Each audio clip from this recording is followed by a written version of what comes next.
Bloody Halloween Oreo truffles. Let's see what's cooking. Let's get the facts. Let's see what's cooking. It's time for Yo-Yo Max 12.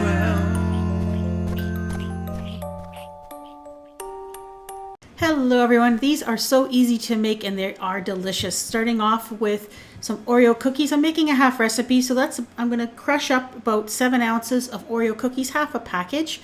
And you need to crush these up into fine crumbs. I'm using my little food processor, but you could just put them in a Ziploc bag and you could just pound them with, say, a rolling pin or something like that. Now to those crumbs, you add 4 ounces of cream cheese that's softened at room temperature, and then you're just going to blend it in. Now you can use an electric mixer for this. I just use a spoon to blend it in. You'll get to a certain point where you'll have to maybe switch to your hands, and then you'll get like a dough ball that's kind of have the texture of kind of modeling clay a little bit. And then you're going to roll those into ball shapes. Now the number of truffles you make is up to you depending on how big you want them. I ended up with about 10 of them or so, and then these go in the freezer for about 15-20 minutes. Now you're going to melt some white candy melts or white chocolate, stick a toothpick in the chilled truffles, and then you're going to dip them into the white chocolate. Now what I'm doing is I'm leaving a space at the top of the truffle that's not going to have any chocolate on it, because that's where I'm going to insert the little candy butcher knife for these. So dip them, allow the excess to drip off.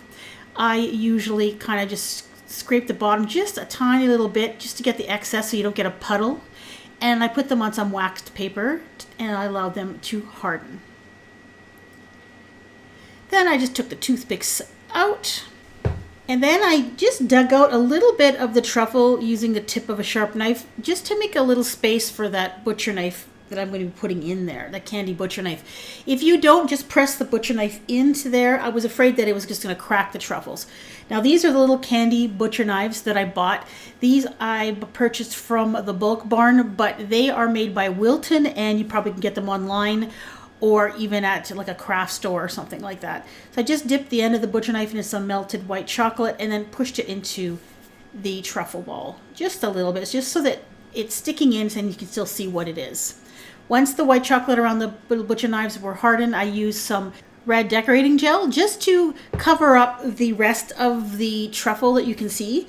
And then I use a toothpick just to drag that gel down to make it look like the blood was dripping down the sides of the truffle. Now, if you can't find that red decorator gel where you live, you can make your own using corn syrup and food coloring. And I'll provide a link in the description box to a website where I found a pretty good recipe for that. And there they are. I think they look awesome. Looks just like they've been stabbed. These truffles are delicious. If you've never had one, the Oreo cream cheese truffle, you have to try them. So simple, but absolutely delicious. And of course, you'll have to keep these refrigerated because of the cream cheese. Hope you give these a try. Now, another great use for these particular truffles, as a matter of fact, if you're making these and you're already up to your elbows in melted white chocolate and you'd like to do a bunch of different recipes at once, you might want to try to make these eyeballs at the same time using this truffle recipe. I think that would be awesome.